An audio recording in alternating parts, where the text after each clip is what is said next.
इतनी नीयत खराब हो जाए इंसान की। ने बोला कुछ माया दो जब दान करने दोगा हूं मैं। ने बोला आप राजा हो कही ये बात कहो, अगर राजा राजा दिखूं धन कती नहीं। ने बोला ये किताब रखे हैं। ने बोला ये तो वो हैं कोयले दर रखे इनमें। ने बोला अच्छा बेटा जिसी तेरी नीयत है उसे हो जाएंगे। न्यू कह महाराज जी तो अपने वहां सत्संग करते थे वहां चले गए। तो उसने सोचा रहा न्यू क्या करें कदे बाणी पार निकल जा। वो खोल के देखे सारे कोयले हो रहे, वो चक्कर खा के पड़ गया। फिर गया महाराज जी के चरणों में पड़ गया, महाराज जी बख्श दो। न्यू बोला भाई बख्श दूंगा पर ये इतने दान करने पड़ेंगे ज्यादातर, अगर जी दो कहोगे न्यू कर दूंगा। ऐसा ही कर दिया। अब उसने दान लुटा दिया खूब। आखिर में मन में फिर वृत्ति गंदी रहेगी, अगर तन चाला पाड़ दिया एक आदमी के कहने कितना धन खो दिया, अच्छी मौज मारूं वो गुनाह न्यू करूं, अगर ना की गंदी वृत्ति मन में आई। ये इच्छा दासी जम की बता रहा हूं, ये इच्छा रहेगी उसके अंदर और उस माँ बेटे में रही को ना। तो वो बढ़ गया ना 9 शेरवे का बादशाह अंदर अंतःकरण में न्यू रह गया कि मन तो खाम खा दान कर दिया और अगले ग्रहणा कितने घोड़े खरीदूं हो, कितनी शादी कराऊं हो। ये कुमत्ती जीव जब सुख हो जा रहा जब उल्टे काम में ज्यादा आया करे, वो जब मर जाता है अगले जन्म में उसको बलख बुखारे का बादशाह बना दिया। उसी सम्मन की आत्मा को बलख बुखारा इराक के अंदर एक शहर है बलख, तो वहां पर उसको राजा बना दिया और इतना धन दे दिया कि उसका वर्णन नहीं किया जा सकता। और फिर कुबद के आई, उसने 16,000 ब्याह करवाए। अब देखो विचार करो, इतना जुल्म उसने शुरू कर दिया, लेकिन वो भक्ति कमाई इतनी कर चुका था मालिक ने उसको निराय दे दिया। अब अंधा हो गया उस माया में। फिर अब कबीर साहब क्या करते हैं, उस अज्ञान आत्मा को फिर अंधेरा टान के ताई फिर कहते हैं। एक उनके पड़ोस में राजा के महल से को 5-7 किले दूरी पर एक गरीब की झोंपड़ी थी, वहां पर सत्संग हो रहा था। रात के समय सत्संग की आवाज काना में पड़ी, क्योंकि संस्कारी अंश तो था, आत्मा तो वह परमात्मा से जुड़ने वाली थी, लेकिन राजा बन गया था, लेकिन उस माया ने उसको फिर उलझा दिया था। रात के समय ऊपर जा बैठा, सत्संग की एक एक चोट इसी लागा उसके कालजे में दरीजा, और मन एकदम धड़धड़ी देख कर जुल्म कर दिया। अल्लाह का खुदा का कोई नाम सहारा नहीं मिला। सुबह संत बुलाए, संतों से प्रार्थना करी कि मुझे मार्ग बताओ, लेकिन वो राजसी वो तामसपना उसमें फिर उत्पन्न हो गया। संतों ने कहा कि ये परमात्मा ऐसी चीज नहीं कि आपको हथेली पर दिखा दें, हम विधि कहें आप करो जब आपने मालिक पावे। उसने सोचा ये बकवास करते फिरते हैं, श्याम ने तो कहे थे भगवान एक पल में मिल जा, अरब कह रहे हैं कि साधन करो। उन्हें सोचा सारे ठग इकट्ठे हो रहे हैं, इनको उठाकर कैद में ठोक दो।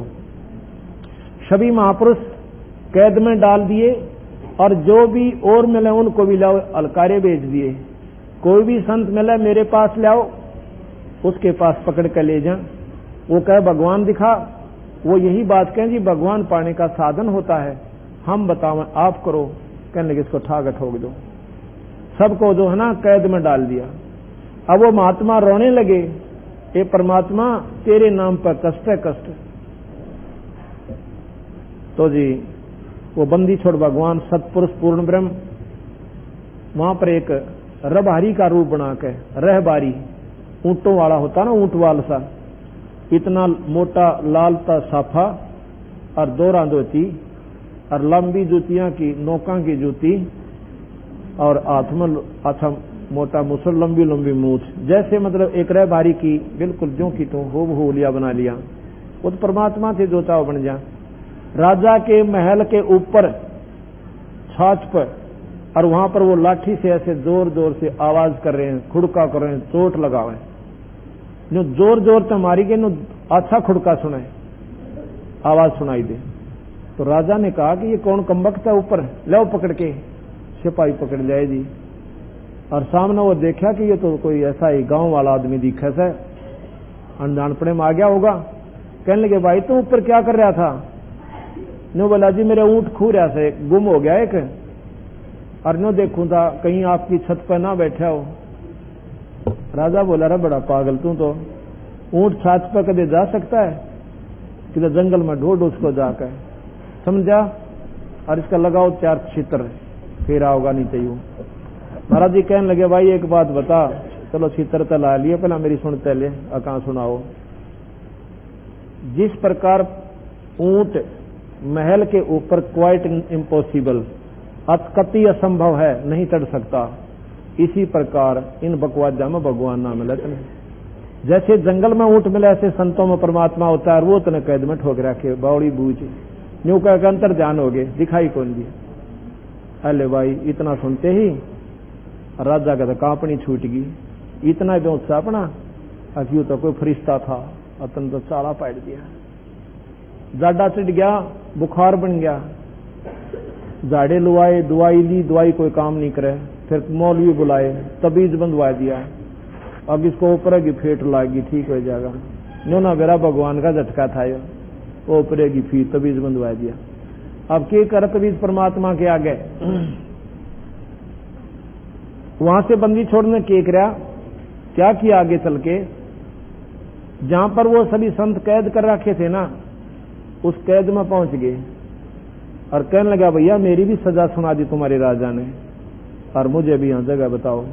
आजा भैया ये चक्की खाली पड़ी है, इसको तू लग जा। क्यों सारों को चक्की पीसन की सजा दे रखी थी कि फौज का ताटा बन जाए, इनकी बुद्धि ठिकाना आ जाए। तो वो जी सारे लाग रहे पीसन, महात्मा रो और पीसने का अच्छी फंसिया। तो कबीर साहब कहने लगे भैया एक बात करो, देखो ऐसा जुल्म मत करो हमारे संग में, ठीक है हम कैद हो गए बिना कसूर के हैं, एक काम कर लो, चाहे तो तुम गला डालो हम पिसाई करें, या तुम पीसो हम गला डालें, दोनों काम हम नहीं करेंगे, कति सटराई कर जाएंगे। अब वो सिपाहियों ने सोची ला इसकी अकल ठिकाने करेंगे कि तुम पीसो हम गला डालेंगे। अच्छा पक्का ठीक है। कबीर साहब कहने लगे भाई सभी संत खड़े हो जाओ भगतजन, और आंखें बंद कर लो। उन्होंने सोची यू कौन आ गया भाई, आगे एक बार खड़े तो हो जाओ। खड़े हो गए, आंख बंद कर ली। एक डंडा ले रहे थे, वो एक चाकी के किले गला दिया जो उनके नंबर की थी। एक वैसे कराया था और खखाट बंद गया चाकी का, और 360 चाकी बताते हैं आपको घूमने लाएगी। न्यू बोला वह पीस लो जितना चाहिए, और ये डटी भी ना डटे, थरान भी खत्म हो जाएगा पर ये नहीं बंद होंगी। और उनसे कहता कि आंखें खोलो।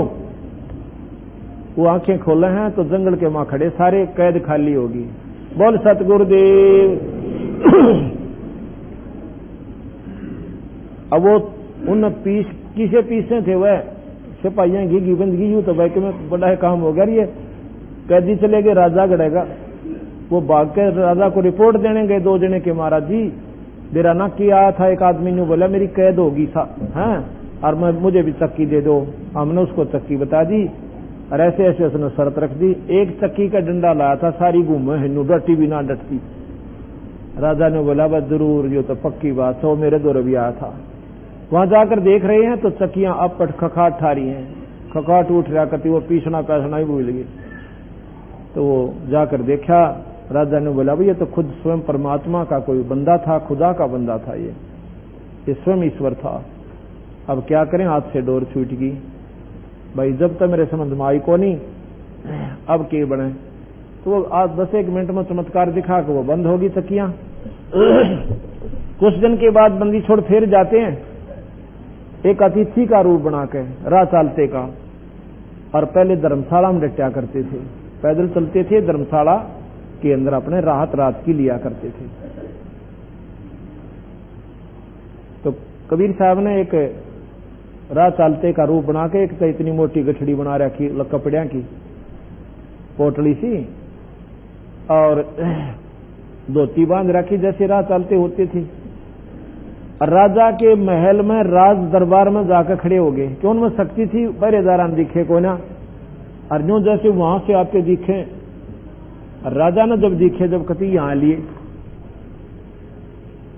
जब 1-2 पार कर जाना फिर नहीं तो क्या करते, उन्हें होगा भी फसलान पूछ ली होगी की बात है, ये तो जब आ ही रहा है तो कोई बातें होगी, राजा का कोई दिखा रखा हो। तो राजा कहने लगा कि कौन है भैया तू? हाँ, वो कहने लगा भाई धर्मशाला वाले, सराय वाले। राजा को कहता है सराय वाले। राजा ने देखिए कौन आ गया कमरा। कि मुझे तेरी सराय में एक कमरा दे दे, मैं रात चलता हूं, रात काटूंगा, सवेरे चला जाऊंगा, इसका किराया बता दे, मैंने कमरा बता जल्दी सी। राजा उसके मुंह का न देखा, यू पागल के बांटन लग रहा है, क्या कह रहा है? कहता कौन है तू? कि अभी बताया तो है मैं रात चलता हूं, अरे एक कमरा दे दो मुझे कि तेरी सराय में रात काट लूं। वो बोला भले पुरुष है, यह तने सराय दिखा है, ये राजा का महल है। ने बोला तेरे से पहले इसमें कौन था भाई? अट मेरा बाप था, और उससे पहले कौन था? मेरा दादा, उससे पहले परदादा। कहां गए वो सारे? कि वो तो अल्लाह खुदा को प्यारे हुए। तू कितने दिन रहेगा भले पुरुष इसमें? जब अपने मरण का नंबर आवा है ना, जब की बंदा है हूं तो सारा देश मर जाइयो, कोई आंट नहीं पड़ती। जब आए पसीने, कहा जी एक दिन जाना तो हमें भी पड़ेगा। तो उल्लू इसने तो महल समझा है, परमात्मा बजा नहीं जाता, डांडी पाक्या बैठा है। इतना कहकर अंतर ध्यान हो गए, राजा को गस आ गई। क्यों? एक तो वो ऐसा चोट मार गए कि ये बिल्कुल सराय है। जब दादे परदादे चले गए, हम कह दिन रह पाओगे इस राज के अंदर, और आगे से भगवान फिर गायब हो गया, चाला पाट गए। तो अब भाई घरवाला दौरा तो ये तरीका उसे एक मौलवी और बुलवाया, तो बोला मैंने न्यू दिखा, इसने भूत दिखा है। एक तबीज इस हाथ का बंधवा दिया, इन तबीजा का के सारा लगा उस मालिक के दरबार में। एक दिन कुछ दिन के बाद बंदी छोड़ 2-3 दिन के बाद क्या किया, एक जोटा लेकर आए, जोटा भैंसा, और उसके ऊपर औरन दिखे कोई ना, नू कति वहां लिए ना, और वहां आकर खड़े हो गए, नीचे उतर गए, पहले बैठे थे फिर उतर गए। कहने लगे अरे तू भैंसा लेकर अंदर कैसे आ गया भाई, तेरी क्या हिम्मत है? कि मैं इसलिए आया हूं, आपने संतों को बुला रखा है कि मुझे बताओ भगवान कैसा होता है। तो मैं भगवान बताना आया हूं। अब बता कैसा होता है? कि जोटा राम बता दे भाई। तो जोटे का हाथ में महाराज ने भैंसे के हाथ कमर पे ऐसे थपकी लगा दी कि भैंसा, इसने बता राजा ने भगवान कौन है। तो वो जोटा बोलता है भैंसा कि राजन, ये जो मेरे पास खड़ा है ना, ये परमात्मा है भाई, ये परमात्माओं का परमात्मा, ये पूर्ण ब्रह्म शक्ति है, और इसके चरण पकड़ दे। जब जोटा बोला ना, एकदम राजा का तो जाडा चढ़ गया, शरीर कांपन लग गया। महाराज ने सोचा यूं भी मरेगा, एकदम अंतर ध्यान हो गए, बेहोश हो गया। ऐसा झटका लगा उसको कि उसकी सोधी नहीं रहे हुए। वो फिर सिपाही से पूछा, उन न दिखा कोई ना, उसने दिखा वो नहीं सोते, इसका दौरे पड़ने लायक गए। भाई वैद्य बुलाए, वैद्य बोले इसका कोई बीमारी नहीं, दवाई दे दे देख ली। तो भाई एक गले में और बंधवा दिया तबीज। यानी हमारे द्वारा ये इलाज था, आखिर में जब कितना सोच बैठे तो शाने के चक्कर में पड़ते हैं, पर परमात्मा का आगे शाने सुने का कोई काम नहीं, मतलब पार नहीं पड़ते। उसके बाद क्या हुआ, बंदी छोड़ एक दिन एक बांदी का रूप बनाकर और बगीचे में दिन के अंदर वो राजा 2-3 घंटे अपना मौज मारा करता, वहां आराम करता था। वैसे भाई दिन में सो लिया करता 2-3 घंटे, और वहां पर बांदियों की ड्यूटी ला रखी थी कि उस राजा की सेज वहां पर बिछा काम है। जब 16,000 रानी थी तो बांदिया की गिनती को ना कितनी होंगी, कौन पहचान करे था, उन्हें देख ली, एक दिन जारी है और सेज ठीक करे, सब बाकी अपना काम लगी रही। तो वहां बंदी छोड़ने औरत का रूप बनाकर, लड़की का रूप बनाकर, और उस राजा की सेज अपने हाथ में बिछाई। देखो उस भगवान ने अपने हंस की के उद्धार की खातिर बांदी बनना पड़ा, और उसके बिछौना बिछाया अपने हाथ में अपने बच्चे का। और हम अज्ञानी जी उनको समझ नहीं पाते, फिर भी नहीं सोचते ये तो वैसे ही फिरता होगा। तो राजा जाके अच्छा क्या किया, जब बांदी ने वो सेज बिछा के और उसके ऊपर आप लौट गई, सोगी, खर्राटे बरे। राजा जब पहुंचा उसने देखा, क्योंकि बांदियों की ड्रेस न्यारी होती थी, उसने देखा कि बांदी और मेरी सेज पर सोया। इसका दिमाग खराब हो गया भाई, इसने चाड़ा पाट दिया। तो आज तक किसी की हिम्मत नहीं, चिड़िया पर मार जाए। तो उसने ठाक कोरिडे ऐसा तगड़ा कोड़ा होता था कि घोड़े का मार देना तो घोड़े के 5 चौड़े हो जा एक कोड़े से। और उस राक्षस ने 3 कोड़े उस भगवान कई से करीडे मारे ने, उस फाड़ गेलना कपड़ा भी पाट गया। वो निशान बन गए कति लाल लाल। एकदम महाराज जी खड़े होते हैं और खड़े होकर हंसन लग जाते हैं, बहुत बुरी तरह लोट पोट हो गया हंसते हंसते। अब सहम गया वो बादशाह भी कि इस कोड़े का आगे तो भाई जो है भैंसा भी लौट जा एक कोड़े में। और यह बांदी खड़ी होकर हंसन लग रही है। कहने लगा, बांदी हंसने का कारण बता,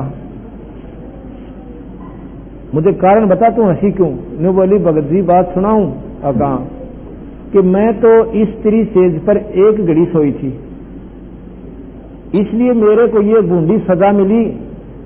और तेरा क्या होगा भगत जी, तो रोज सोए इस पे, इतनी गंदी सेज जिस पे एक घड़ी सोने की सजा 3 कोड़े। और जो 100 दिवस और राता उनका की हाल विदाता, मैं तो एक घड़ी सेजा सोई और तात मेरा यू हाल हुई। मैं न्यू आंसू तो न्यू कह के अंतर ध्यान हो गए, दिखे को नहीं परमात्मा थे। अब भाई वहां पर फिर उसको गस आ गई, फिर लाओ ठाकर न्यू कह इसका तो दौरे पड़ने लाएगी, उन दिखा को नहीं कुछ भी कहो आगे जी। अब न्यू इधर उधर से इकट्ठे हुए, भाई की बने इसका दवाई इसके लगे ना। और ये बांडन लाग रहने का मुझे ऐसा दिखा था, मुझे ऐसे दिखाई देता है। तो मंत्री ने बोले, राजन ये बात है, औरत आरत बताया करें, मैंने न्यू दिखा वो डरपोक्सी होया करें, और तुम मर्द होकर और राजा होकर औरतां तुम्हें गया गुजरा। ने बोला, भाई जिसका लागा हो जाने, तुमने के वेरा इन बातों का। अच्छा जी। तो रानियों ने सोचा कि ये तो बात बिगड़ेगी, कहता घर छोड़ेगा, ये तो बड़ी बड़ी बात बताने लग गया, घर में क्या रखा है, ये तो 2 दिन का खेल है, ऐसे ऐसे करने लग गया। उनको चिंता होगी कि कहीं फकीर ना बन जाए। तो राजा से कहा और दूसरे मंत्रियों से कहा कि ऐसे करो, इनको शिकार खेलने ले जाओ, हाँ इसका मन बैल जाएगा, इसका मन दूसरी तरफ लग जाएगा। अब वो राजा भी साथ चला जाता शिकार खेलने के लिए। दोपहर होगी, कोई शिकार उनको नहीं मिला। आखिर में एक हिरण आया और राजा ने कह दिया कि जिसके पास से हिरण जाएगा उससे ले लूंगा। अगर राजा बिना शिकार के वापस जावा तो अपनी तौहीन समझता है। तो उसने वो हिरण ने, वो खेल था साहिब का, राजा के घोड़े तले का निकल गए और डांक ठोक दी।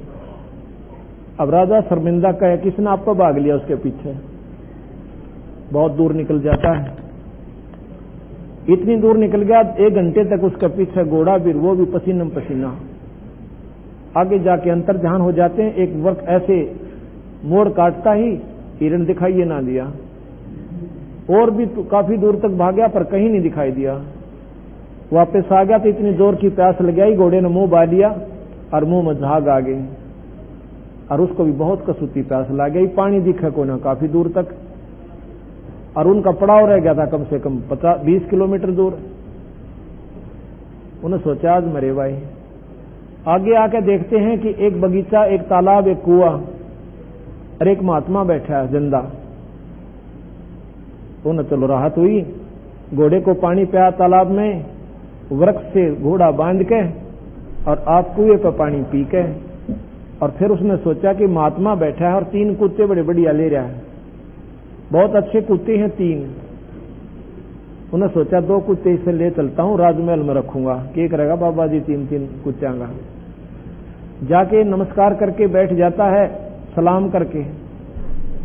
कहते हैं जिंदा, अकान जी ये कुत्ते बड़े बढ़िया ले रहा तू, ये 2 कुत्ते मुझे दे दे, इसको मैं घर रखूंगा। ने बोला भाई ये कुत्ते ऐसे देने के को ना, क्यों? क्योंकि ये बलख बुखारा का बादशाह ना जो यहाँ पर राज करता है। कहा तो ये उसका बाप है, ये उसका दादा, ये उसका परदादा। ये उल्लू के पट्टे जब तक मानने को ना, मैं क्या करता है इनको भाई 2 घड़ी भगवान ने याद कराया करो। अरे भी न रोज गड़ूंगा बांध के। और या तीसरी बेल है ना, या तीसरी चौथी खाली राख रखी, ये राजा ही बैठा है उसके ऊपर गद्दी पे, वो हरामजादा मरेगा और उसको इस कुत्ता बनेगा, इसका बांध दूंगा और इन न्यू गड़ा करूंगा। वह खाली बेल उनका इसी जोर जोर से मारी कुत्ता गए, वो बूंदी तरिया चला। अब राजा का किसी कुत्ते चाहा था, पैरा में पड़ गया, अकले आज तो जान नहीं देता हूं। कति कसूती तरिया पैर पकड़ के और ने मुट्ठी बीच ली। और 1 घंटे तक रोया, ये परवरदिगार जान बख्श दो, आपका बच्चा हूं मालिक, मुझे बख्श दो। जब आंख खुली ना 1 घंटे के बाद रो लिया, मुठी मुठी भीतरी उड़ा, कुछ भी कोई ना कुआ, ना तालाब, ना पानी, ना कुत्ते, ना महात्मा। अब इसने सोपन कहे तो नहीं, क्योंकि पेट भरा पानी से, और कुएं उसके घोड़े के पैर गिले बताई।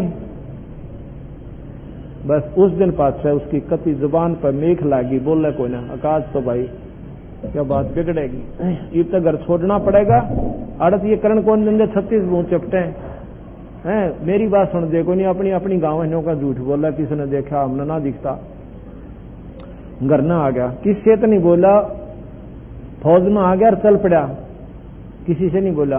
वह फौज गिल होली तो, क्योंकि वापस शिकार खेलने गए थे 50-60 सैनिक, मंत्री भी पीछे पीछे, किसी से कोई हाँक ना कुछ नहीं कहे, घर न आ गया। तो रानियों से कहने लगे जाकर मंत्री के यूं ताज फिर गुमसुम हो गया, की बात हुई कि क्या हुआ कि पता नहीं, वो अकेला किता हिरण के पीछे भाग गया था और वापस आ, हमने तो यो कति बोल बंद होया पाया इसका, कति नहीं बोलता, हम पच लिए, नमस्कार कर लिए, आदेश पूछ लिया, कुछ नहीं कहता। रानी बोली बड़ा चाड़ा पैटा। तो वो फिर महल में ऐसे उसके चारों तरफ नमस्कार करके खड़े हो गए, रानी भी, पटरानी भी, सारे वो मंत्री भी। हाथ जोड़ के कहते हैं महाराज जी, हे राजन, जब राजा होकर आप ऐसी ओछी बात करोगे, ऐसी बुजदिली की बात करोगे तो सैनिक क्या करेंगे। इतने में वो बात कर ही रहे थे और वो कहते हैं महाराज जी, जब हमने ना दिखता वैसा चीज हमें दिखाई दे जब माने। इतने में कुत्ता आ गया और उस कुत्ते के सर में कीड़े पड़ रहे, इतना जख्म हो रहा है सर के अंदर।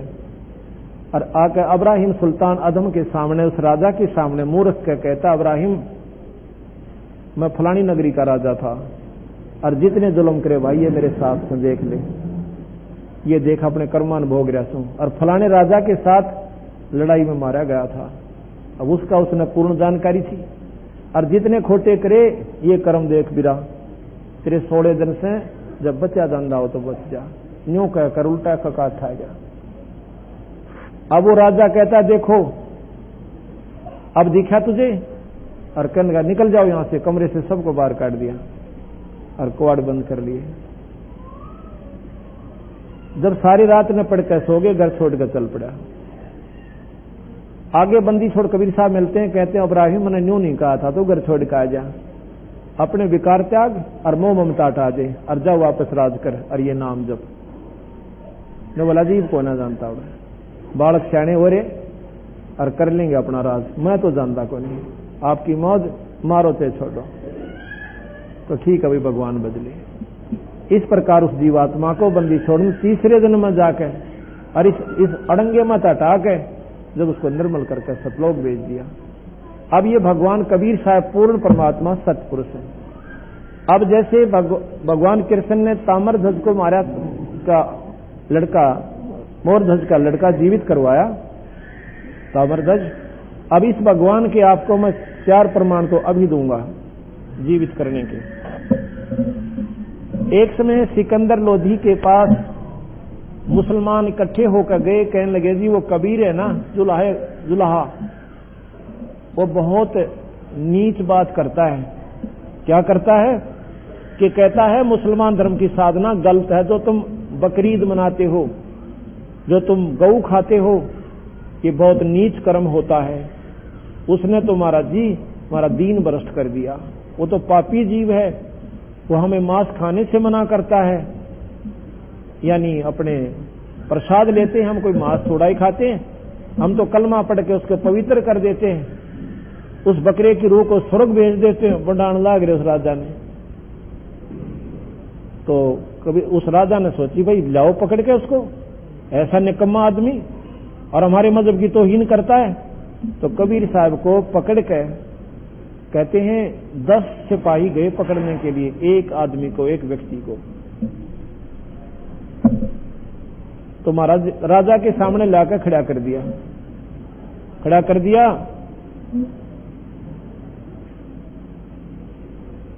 एक गऊ मंगवा ली, ग्याबन गऊ, जिसके पेट में बच्चा था।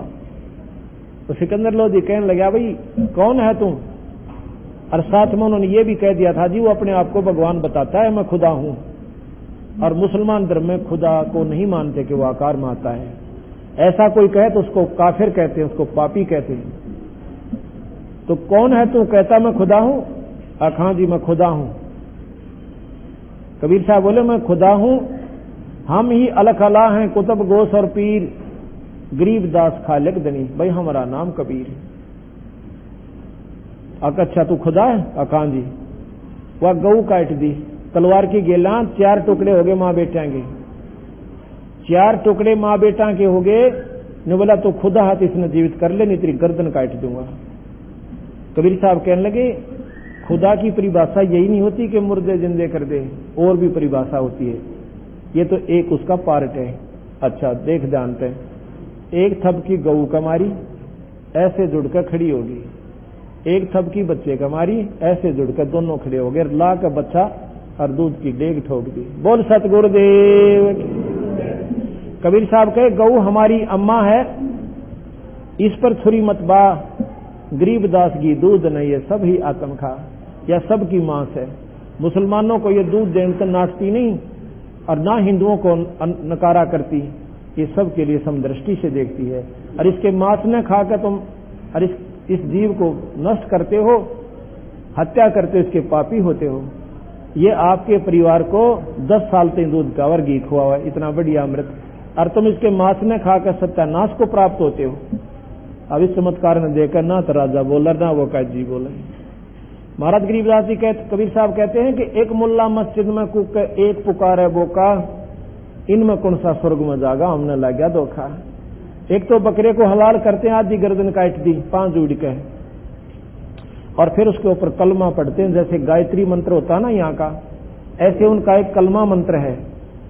उनने ऐसे बहका रखा उन भोली आत्माओं को, मुल्ला और काजियों ने, कि ये कलमा जिस पर पढ़ दिया ना, हलाल कर दिया जो प्राणी, वो स्वर्ग में चला जाता है, और ये मांस प्रसाद बन जाता है, बस कोई पाप नहीं लगता। कबीर साहब ने बोले जय या रूत है भीष्ट पठाई, तो कर तदबीर कबीला भाई। बकरे न तो स्वर्ग और एक पलाट पर रोड़ा मचा दे, हाँ मेरा सा, और स्वर्ग की खातिर बकरा खातिर खाली छोड़ दिया भीष्ट को।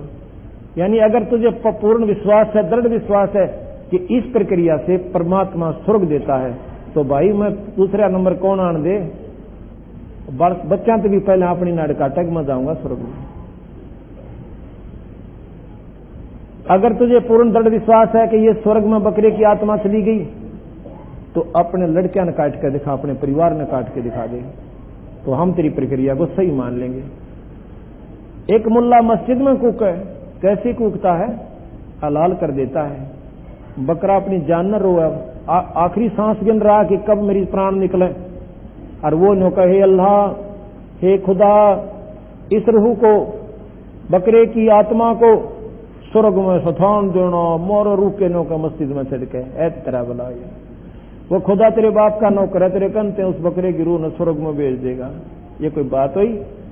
परमात्मा पान की खातिर शेख फरीद मुसलमान था, और सरदड़ की बाजी लानी पड़ी, कुएं में उल्टा लटका, तपस्या करी, जैसा नाड़ काटन तो बकरा काटन तो भगवान मिला, तो उसने क्या जरूरत थी साधना करने की? उस महात्मा ने, मंसूर ने अपने अंग तक कटवा दिए, शरीर तक कटवा दिया ईश्वर को पाने के लिए। तो यही गरीबदास कबीर साहब कहना चाहते हैं, ये ओछी साधना में इन अनजान साधकों ने इस भोली वाली जनता को पागल बना रखा है, सतमार्ग तक नहीं आने देते। अब कौन बोला उसका आगे? सारे जो खड़े खड़े कांपे, अगे तो बेरा ना के खड़ा से सामने जिसने गौ जिंदा कर दी, बछड़ा जिंदा कर दिया। सिकंदर लोधी मुकट समेत रेते में पैरा में पड़ जाता है, जब बंदी छोड़ खड़े हुए उन्होंने देखा उनका असली रूप। एक तेजों में शरीर जितना ऊंचा दिखाई दिया, चरणा में पड़कर रोने लग गया। ने बोला बख्श दो परवरदिगार, मां आपका बच्चा मेरे से गलती होगी, अक बख्श दिया, पर सोच सुन के काम करा करो। कबीर साहब को पालकियों में बैठा के और उनकी झोंपड़ी पर भेजा, बाजे बजाते हुए सिकंदर लोधी। बोल सतगुरुदेव। एक समय की बात है कि सिकंदर लोधी को जलन का रोग हो गया।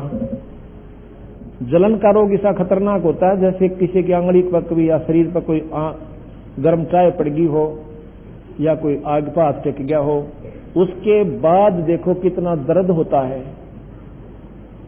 इतना जलन का रोग ऐसे सारे शरीर में व्यापक हो गया उनके, क्योंकि पाप कर्म जो प्रभावी हो जाते हैं इस जीव के, उसके दवाई भी काम करना बंद कर देती है, वो बल्कि दूना दुख होना शुरू हो जाता है, पाप कर्म बढ़ जाते हैं, रिएक्शन हो जाती दवाइयों की।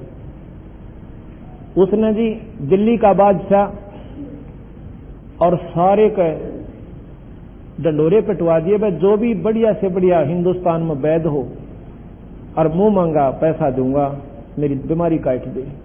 ऐसे ऐसे बढ़िया वैद्य आए, उन्होंने ऐसी दवाई दी, महाराज जी इस रोग की इससे उत्तम कोई दवाई नहीं है, ये जलती आग ने भी बुझा दे और आपका तो शरीर में दिखती भी कोई ना, पर यह आग बुझ नहीं रही इस दवाई से। उन्होंने यही सलाह दी, कोई आध्यात्मिक मार्ग अपनाओ। जब ये दवाइयों से आदमी छक लिया तो संतों के पास जाता है कि कोई आध्यात्मिक मार्ग अपनाओ, कोई साधु संतों से मिलो ताकि तेरे ये पाप कट जाए। पाप कटे बिना कर्म कटे ना, दवाई के काम करेगी वहां जब पाप प्रभावी हो रहे हैं। तो उसने जी मौलवी बुलाए, उन अपने नरे बकरे और कटवा दिए, वो करवा दी उसकी पूरी काम, जो बाकी कुछ पाप और इकट्ठे रह रहे थे ना करने, वो और बनवा दिए, दूना पाप बढ़ गया। दूनी चिल्ली किलकी मारे चिल्ला रहा है। फिर हिंदू महात्मा बुलाए, वो भी सारे फेल। अब आखिर में वो कहता है कि मेरे कर्म मुझे सेध रे भाई, ये भी इसका कोई इलाज नहीं दिखता। एक दिन किसी ने आके कह दिया जी काशी के अंदर एक कबीर नाम के संत हैं, उनको भी वो गऊ वाली ये बात याद आई, कई दिन की बात होगी थी, कई वर्षों की। और कुछ मैं वहां गया हुआ था एक बार काशी में, और मेरे पास शिकायत आई थी। अच्छा, वो महात्मा जिसने वो गऊ जिंदा कर दी थी, कहाँ जी?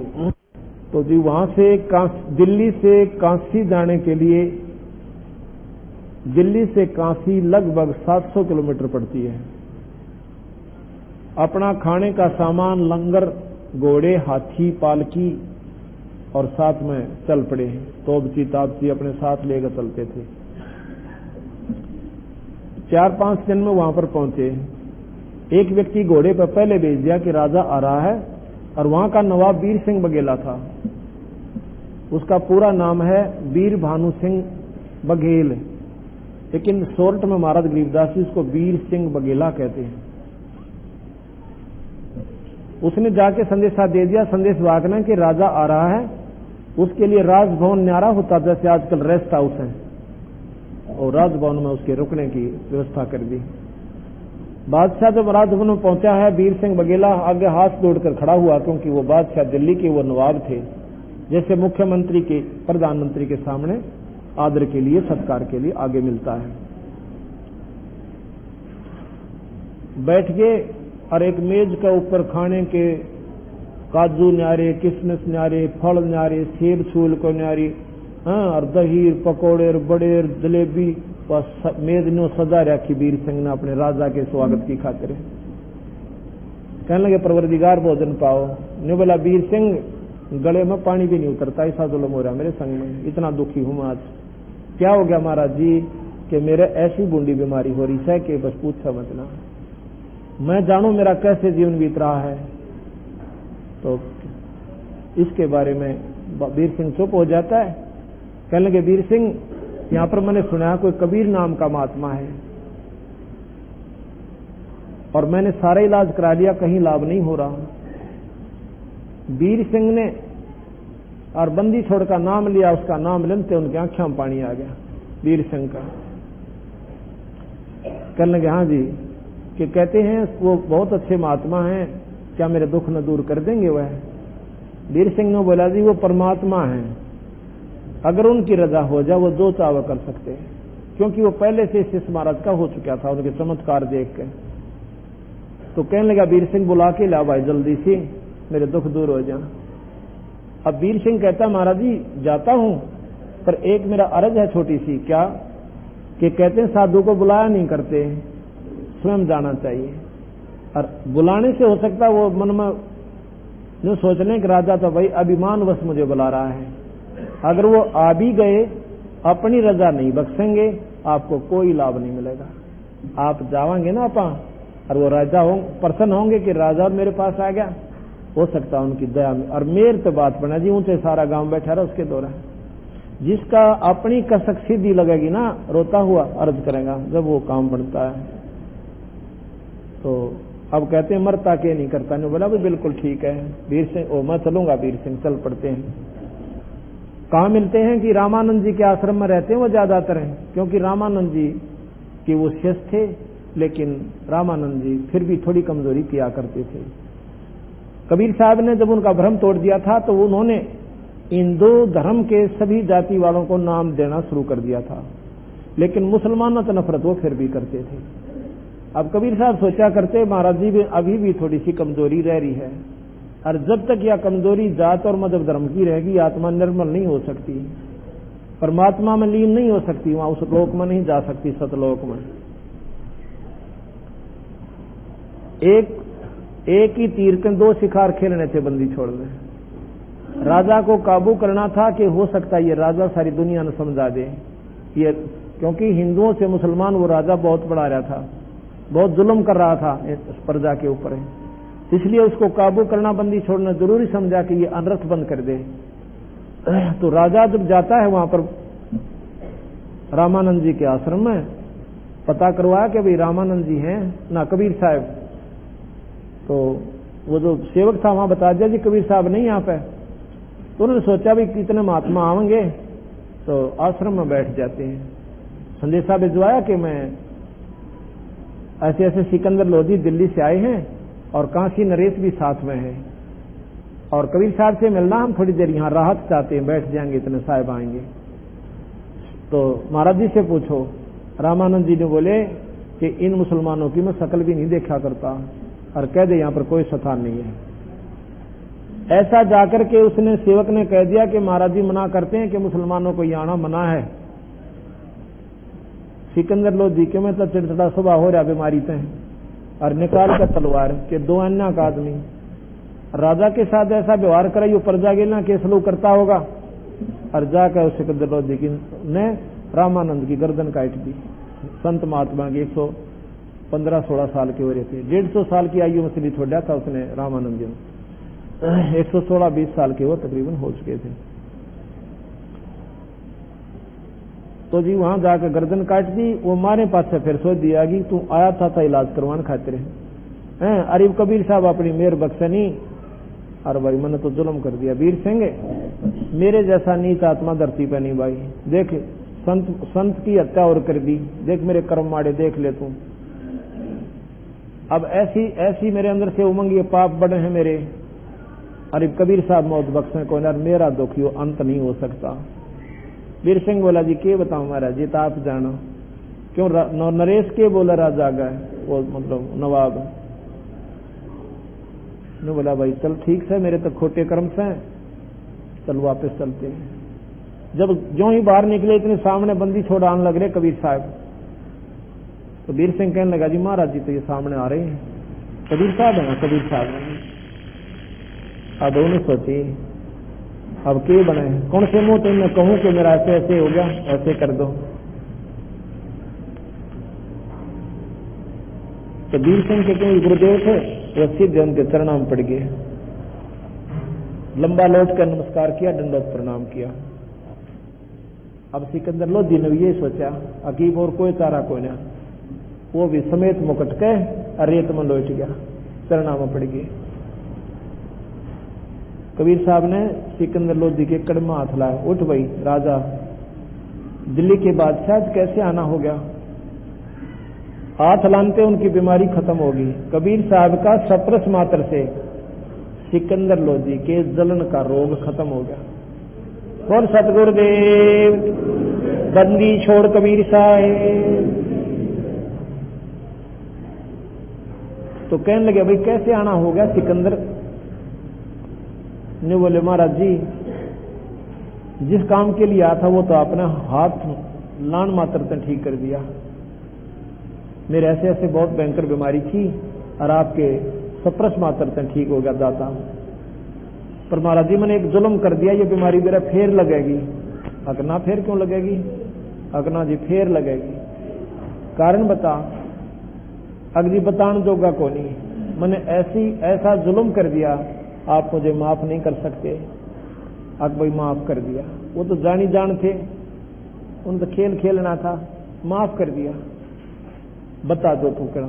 अगना जी माफ कर दिया भाई, कर दिया कर दिया, और बोल चेतन ने कुछ भी कर रखा हो माफ। उसने फिर वह सारी कथा बता दी, मेरे से ऐसे ऐसे गुस्से में आपके गुरुदेव का सिर कट गया। कोई बात ना भाई, होनी थी होगी, या तेरे बस की ना किसी और की ना, तो होनार थी होगी, पर एक काम करिए, महात्मा को लकड़ी दिवा के जाना, ऐसे मत जाना, ना दुनिया थूकेगी तुझे। उसने सोची यार कमाल है, कोई महात्मा होते ही साए हो, इनके एक भी गुस्सा नाम की तोड़ी नहीं पड़ी, नहीं तो आग बुबला हो जा और तना यूं कर दूं, भस्म कर दूं, करा के कहने लग जाता। तो एकदम इतना प्रभावी हो गया उनके एक ही स्वभाव से कि संत होता ऐसा हो भाई। पीछा पीछा हो लिया।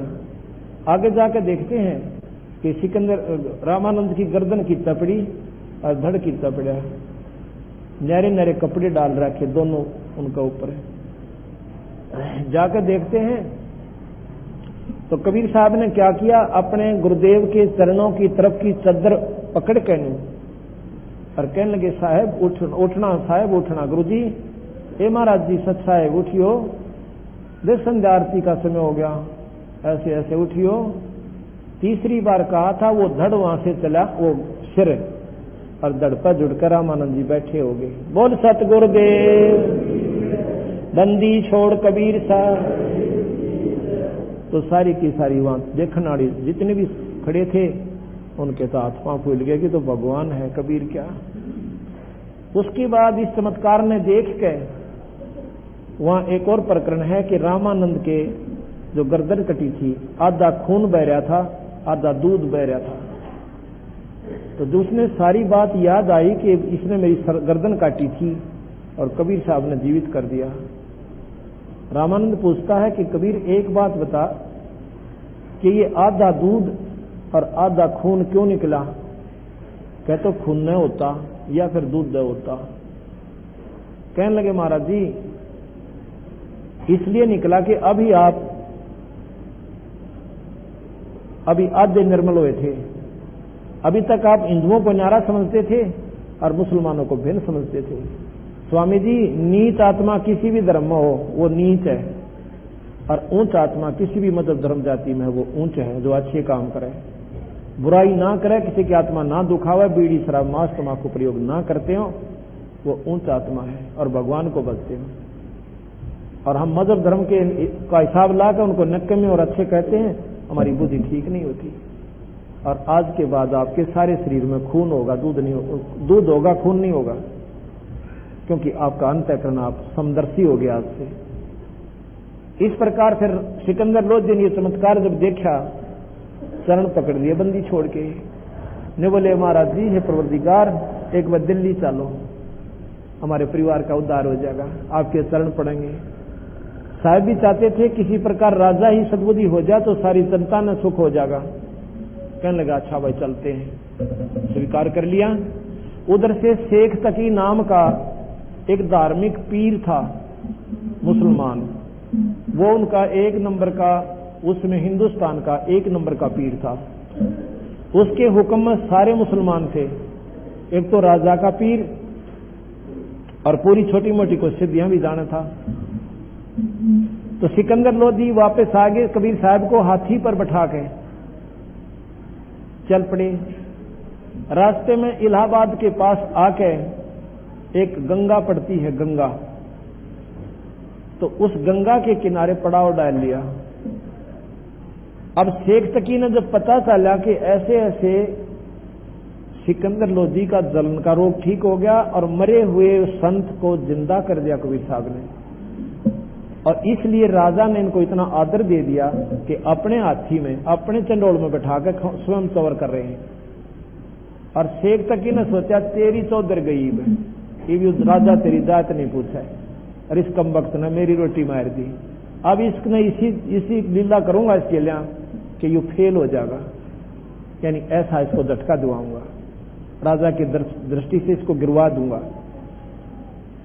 जब पड़ाव डाला तो सिकंदर लोधी के पास वो शेख तकी अपने डेरे से आकर कहने लगा, सिकंदर लोधी मेरी बात सुनो। राजन अकान जी एक तरफ ले गए, कि आप इस काफिर को साथ लेकर आए हो, आपको मालूम है मुसलमानों पर क्या बुरा प्रभाव पड़ेगा और सारे मुसलमान आपसे खिलाफ हो जाएंगे। और राजा डरा दिया उसने। अगर बात तो यानियों की नहीं बनेगी जानते, और इसकी सारे मानने। तो कहने लगा जी क्या करूं, फिर आप बता दो क्या करूं मैं। ने बोला मेरी बात सुने, आपको इसने के जादू कर दिया आपके ऊपर है।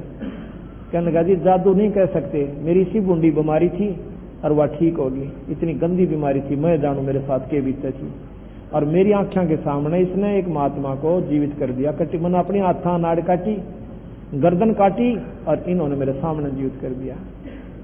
ये भगवान सही अल्लाह है। कहने लगे मैं नहीं मानता इन बातों को, मैं जब मानू मेरी आंखों के सामने कुछ करके दिखावे। आप के देखना चाहते हो कि यहां कोई मुर्दा आएगा लाश, क्योंकि आती रहती हैं, कई ऐसे हैं लाश को फूकते नहीं और ना गाड़ते, जल प्रवाह कर देते हैं। कहने लगे वो कहता है शेख तकी कि कई बार यहां पर लाश आ जाती है ऐसे मुर्दों की, अगर कोई शव आ गया और ये जिंदा कर देगा तो मैं इसको परमात्मा मान लूंगा, नहीं तो डंडोरा पीट दूंगा, तू झूठ बोलता है, ये भी झूठ बोलता है। अब राजा ने साहब से कहा, कबीर साहब से जी उस मेरा शेख तकी नूर नू कह रहा महाराज जी, मेरा जीना आराम करेगा जाते ही। कबीर साहब ने बोले तू चिंता ना करे, यू काम मेरा है, आप आराम से बैठ जाओ। अब साहब ने वो भी कृपा करी कि एक लाश आई 13 साल के 14 साल के बच्चे की। सिकंदर लोधी एकदम गया सिकंदर लोधी के पास शेख तकी, कहने लगे महाराज राजन के बुला उस कबीर को, और ये मुर्दा आ रहा है इसको जीवित कर दे, मैं मान जाता हूं। ऐसे ऊंचा ऊंचा बोले, सारे के सारे उस किनारे पर खड़े हो जाते हैं, मुर्दा सामने आने का इंतजार करते हैं। तो कबीर साहब कहने लगे शेख तकी पहले तू कोशिश करवाई, कदे पाछे तो न्यों का मैं भी कर देता इसको। तो इसमें सिकंदर लोधी ने मौका मिल गया। अब हाँ जी बिल्कुल आप करो कोशिश। पहले शेख तकी अपना ला गया, जंतर मंत्र फू फा करन के था, कुछ भी कोई नहीं, वो बहुत आगे चला गया। तो शेख तकी ने बोला जी ये भी नहीं कर सकता, ये तो चाहता है शेख कबीर कि ये मुर्दा निकल जा, हाथ तक तेरी इज्जत बच जा। कबीर साहब कहेंगे पीर जी आप बैठ जाइए आराम से। बंदी छोड़ खड़े होते हैं और ऐसे इशारा करते उंगली का, वो लाश वापस आ जाती है अप स्ट्रीम में, जिधर से पानी जा रहा था उसके विपरीत, जैसे मोटर वाली किश्ती चलती है, और सामने आकर डट गई। कहने लगे जीवात्मा जहां भी है कबीर हुक्म से इसमें प्रवेश कर और बाहर आ जा। इतना ही कहा था, एकदम ऐसे धड़धड़ी सी उसमें उठी, सारे बंधन टूट गए और वो बच्चा गंगा में खड़ा हो गया जीवित होकर। बोल सतगुरुदेव। वहां से चल के सतगुरु के कदमों में आकर चरण कमला में और दंडोत प्रणाम करता है। सभी देखने वालों ने कहा कमाल कर दिया मालिक, आपने कमाल कर दिया कबीर साहब। तो उस लड़के का नाम कमाल धर दिया और कमाल को अपने साथ अपने बच्चे के रूप में रखा। ये आपको उस लड़के का चित्र दिखाता हूं जिसमें कबीर साहब ने उसको जीवित किया था। एक नहर में बहता जाव था, और ये देखो, ये देखना भैया चित्र लेना, ये सब जा रहा है लड़के का, ये सब जा रहा है और जीवित होकर इधर ये सतगुरु के चरणों में ये बच्चा कबीर साहब के चरणों में नमस्कार करके और बैठ गया है। सामने सिकंदर लोधी, शेख तकी और अन्य सैनिक देख रहे हैं। ठीक हो गया।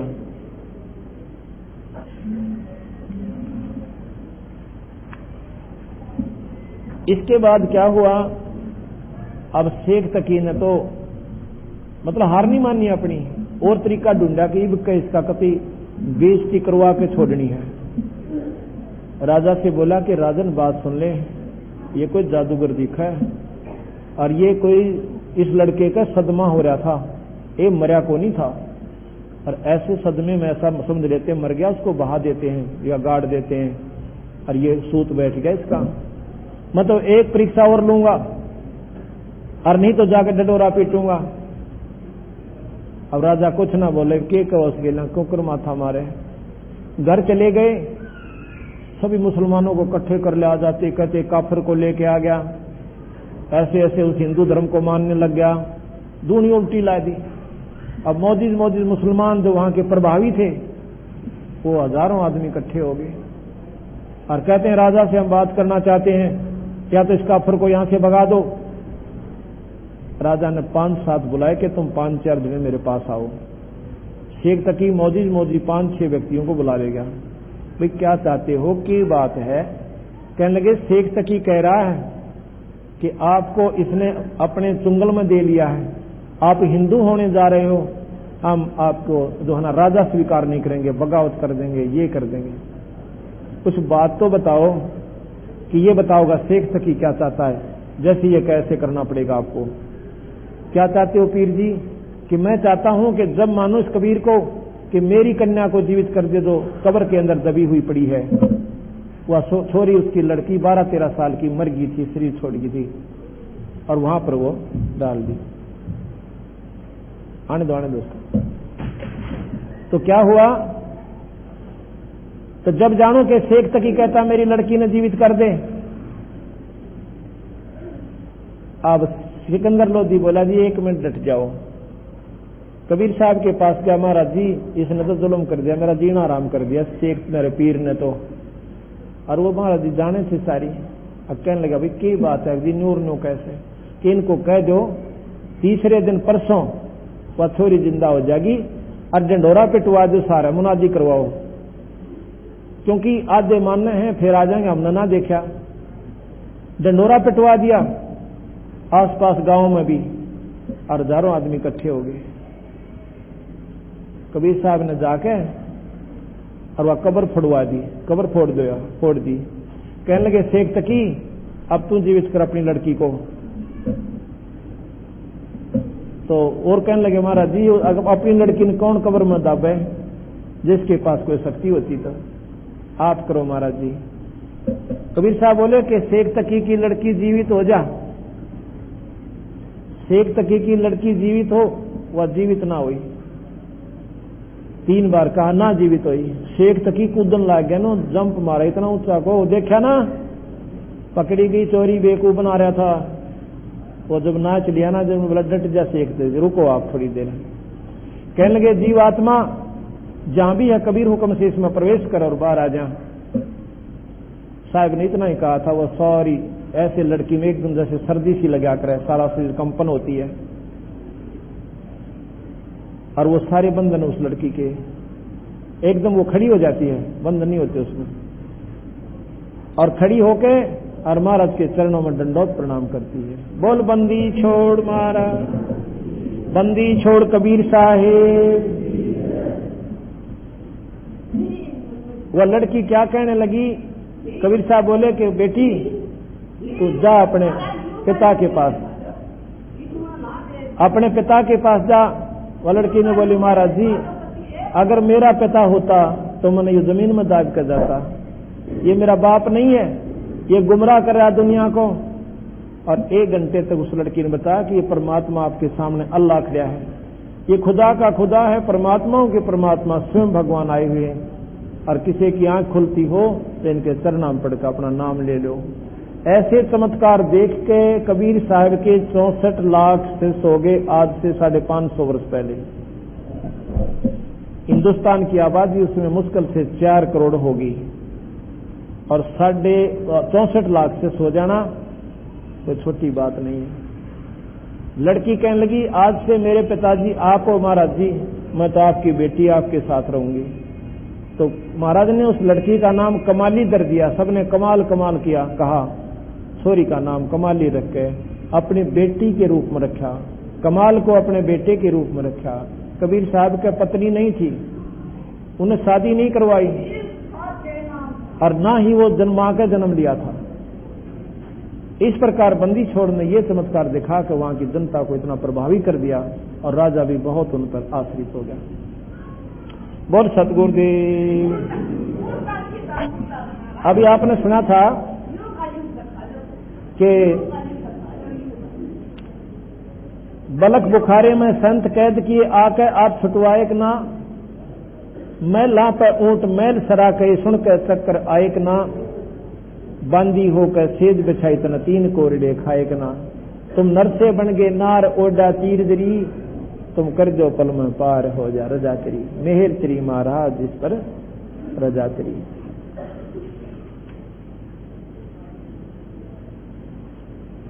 इससे पहले आपने सुना था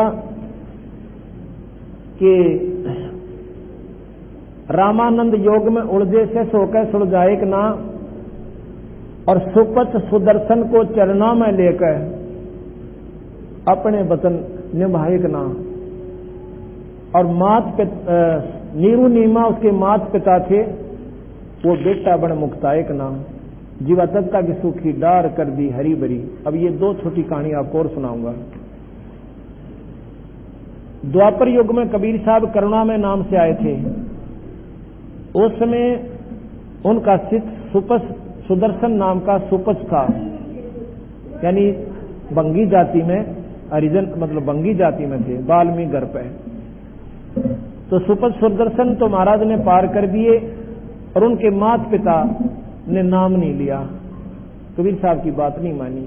तो सुपच सुदर्शन ने कहा था, महाराज जी एक दया मेरे पोर कर दियो, जब इतनी मेहर करी है, मेरे माँ बाप ने पार कर दियो। अच्छा भाई देखांगे, ले तेरी बात यह भी करूंगा पूरी। अगला जन्म उसके सुपच सुदर्शन के माता पिता का ब्राह्मण ब्राह्मणी का हो जाता है। उसमें कबीर साहब 3 साल की आयु में उनको मिलते हैं। सारे डंडोरा पिटवा लिया कि लड़का किसका है, किसी का नहीं पाया, आखिर में अपने पास रख लिए। 1 साल रहते हो गए जब कबीर साहब कहते हैं कि तुम मेरे से नाम ले लो, मैं तुम्हारा गुरु हूं। वो बालक बोले, बाप बोले, माता पिता मुंह बोले कि तुम्हारा गुरु कैसे बन गया? 4 उंगल का बच्चा तेरे 2 दड़ांगे थप्पड़। महाराज ने फिर कहा एक बार, एक दिन ऐसे ही कि तुम नाम ले लो और तुम्हारी मुक्ति कर दूंगा। अब छोटा सा बच्चा ऐसी बात करे कौन माने। जब उन्होंने करड़ा धमका दिया कबीर साहब को कि तुम्हारा बेटा है कि बाप बन गया, तो महाराज जी अंतर्जान हो गए, दिखाई नहीं दिए। वो बहुत रोए, टक्कर मारने लग गया, हमने जुल्म कर दिया। वो तो भगवान थे, कोई फरिश्ता था। अगला जन्म उनका फिर ऐसे पंडित और पंडितानी का होता है, जैसा कि हमने पहले बताया था। मुसलमानों ने जबरदस्ती उनको मुसलमान बना दिया, नीरू और नीमा नाम दे दिया। तो जब वो नीरू नीमा को कबीर साहब ने फिर नाम देकर बेड़ा पार किया। नीरू नीमा उसके माता पिता थे, बेटा बन मुक्तायक ना, जीवा दत्ता की सूखी डार कर दी हरी भरी, तुम कर दो पल में पार जिस पर मेर तेरी।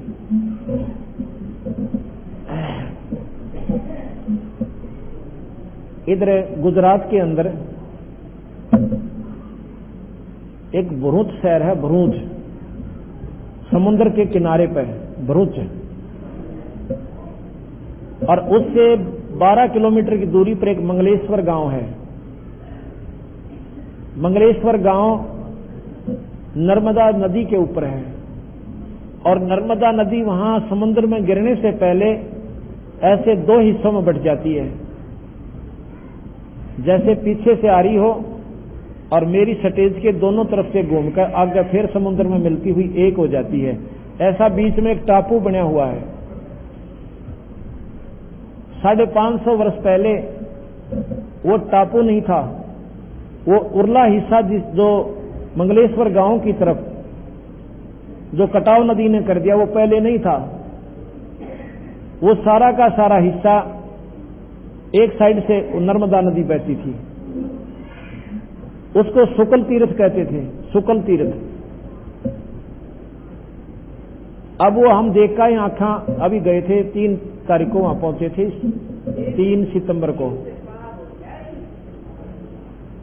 वहां पर देख कर आए हैं। उससे वहां पर वो जीवा दत्ता नाम के 2 ब्राह्मण भाई रहते थे।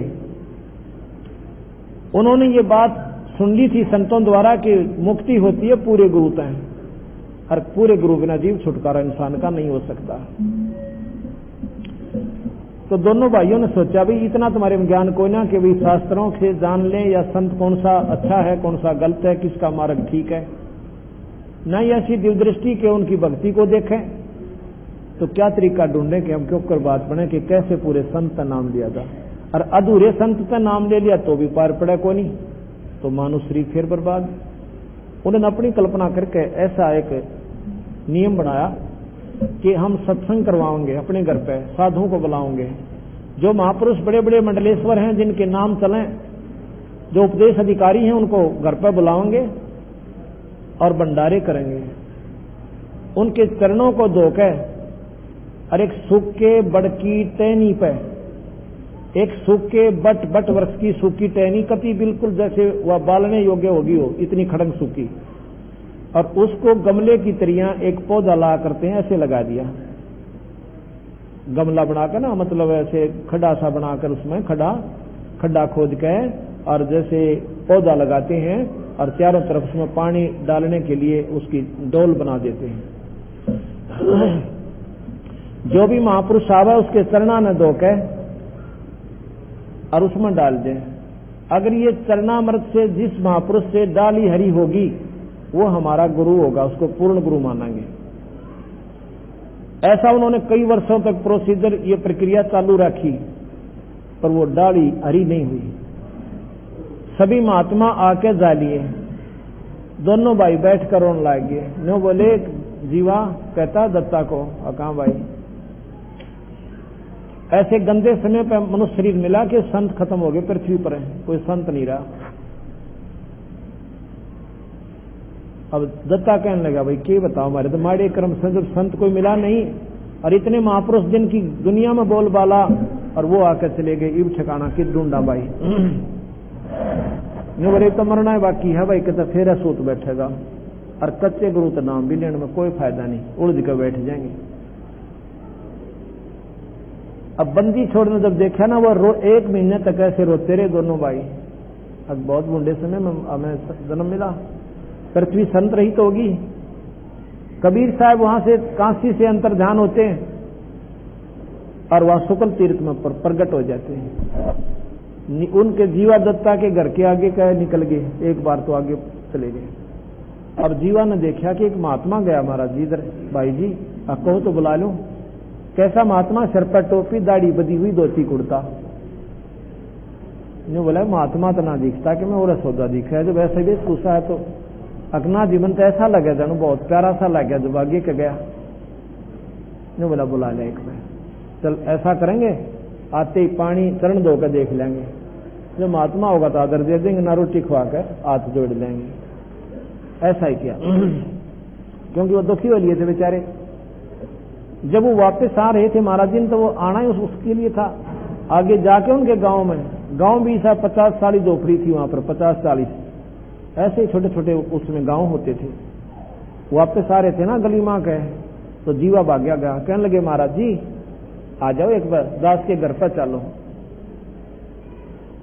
ने बोला भाई चलो।